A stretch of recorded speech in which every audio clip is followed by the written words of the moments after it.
Hi, this is Mr. McLean. In this video, we want to take a look at the many stages where gene regulation can be controlled and regulated in eukaryotic organisms.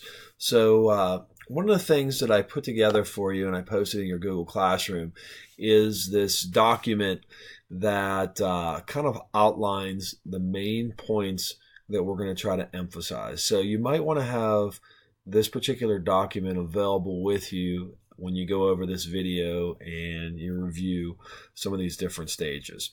So as we kind of get into this, in the last video I had talked significantly about how prokaryotes are able to regulate their expression, and what we're going to find is that the complexity is going to be much greater with more capability of fine-tuning when you move into the eukaryotes.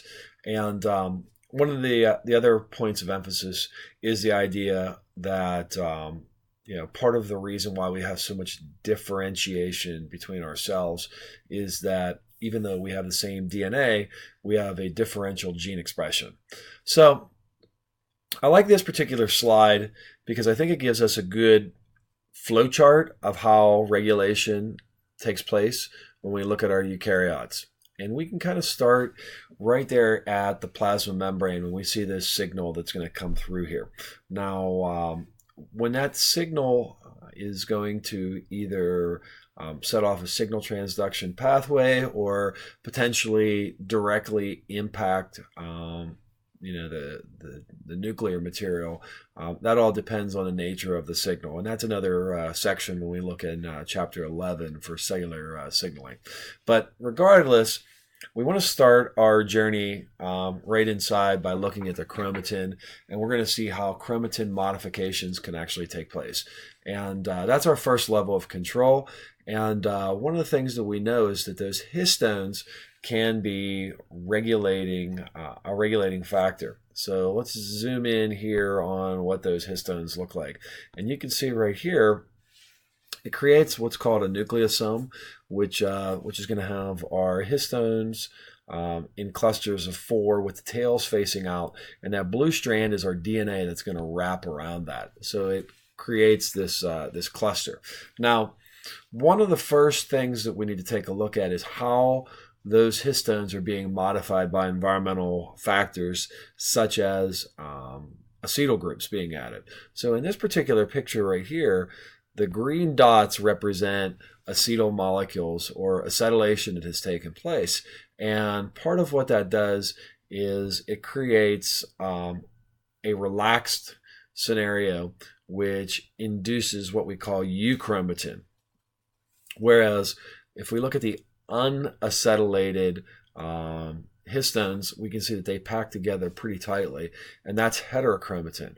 When you have euchromatin, what that does is that opens it up so that you can get polymerase molecules and all the necessary transcriptional components together so that you can actually transcribe. So by acetylating something, it has the effect of allowing us to kind of relax that particular molecule. Now, the other chemical modification that we could talk about is methylation. And when you add methyl groups, it does the opposite of what the acetyl groups do. So methyl causes really a silencing of those genes, and it causes the chromatin to go into heterochromatin. So when it's in heterochromatin, we're not able to express that.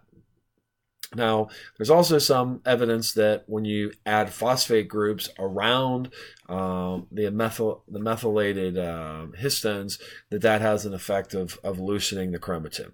So when we look at this particular slide, it talks more about the DNA methylation and the fact that in some cases it can cause a long-term inactivation of those genes, and also playing a role in cellular differentiation.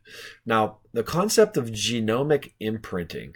Genomic imprinting is talking about the fact that some of the alleles that we receive from our parents, either on the maternal or paternal side, are actually going to be regulated by methylation that happen even before we inherited those particular alleles.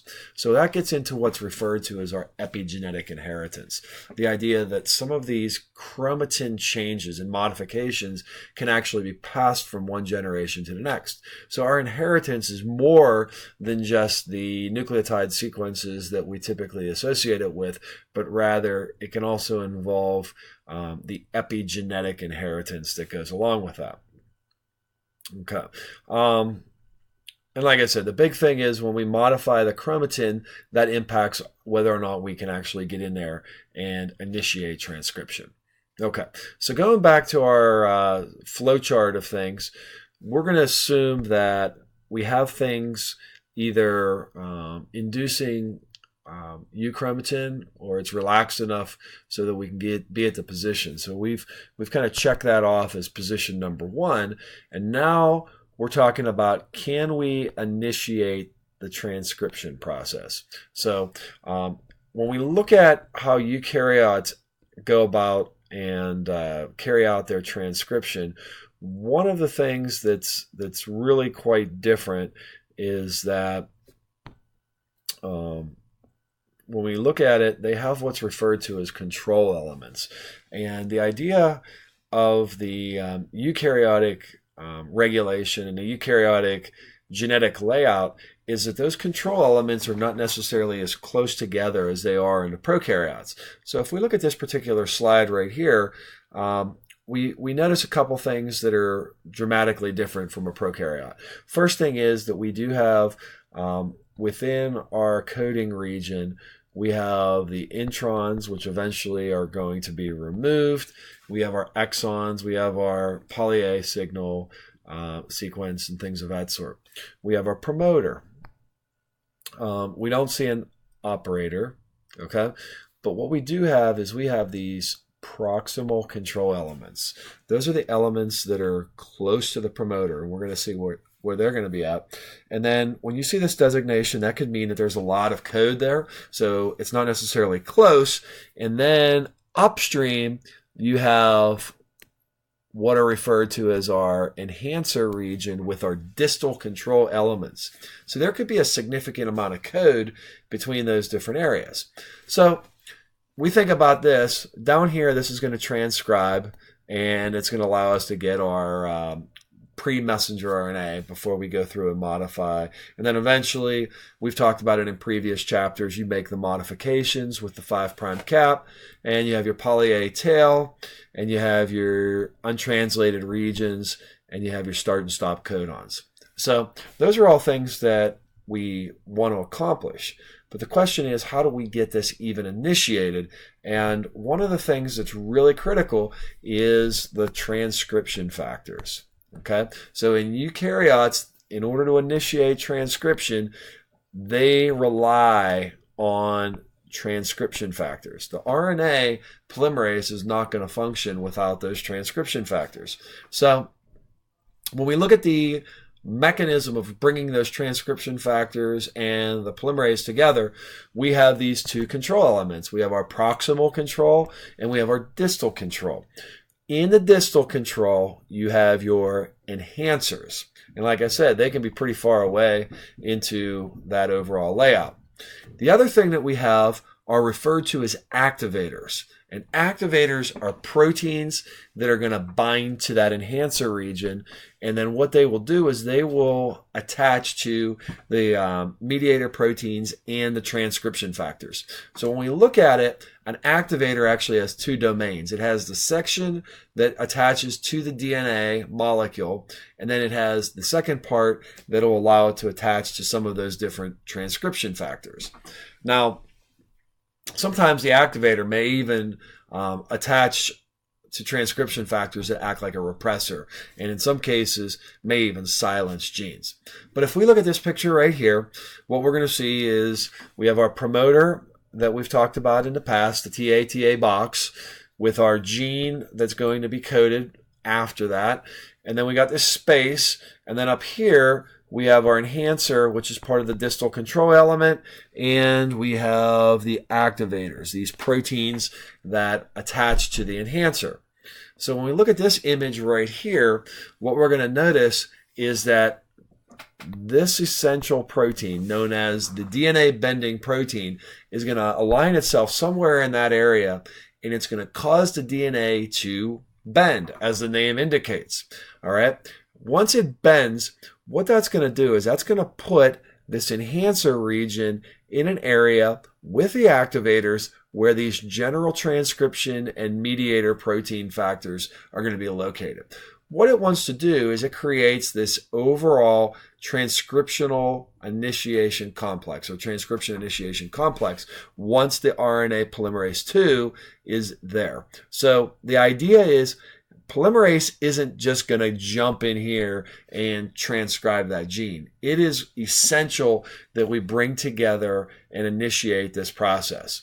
Now, one of the things that allows us to fine-tune and differentiate between our cells is what activators are present in a particular cell. So, for example, if we look at the differentiation between a liver cell on the left and a lens cell on the right, the liver cell has activators that are associated with the expression of genes that are relevant for the liver, but they're not going to produce genes associated with vision. And likewise, the lens of the eye is not going to make liver-related proteins, but rather proteins associated with vision. So part of the differentiation is that we get a different distribution of those activators. Okay, and the activators, another thing that we notice is that the activators have a tendency to coordinate control so that we can get a large-scale expression in many cases there.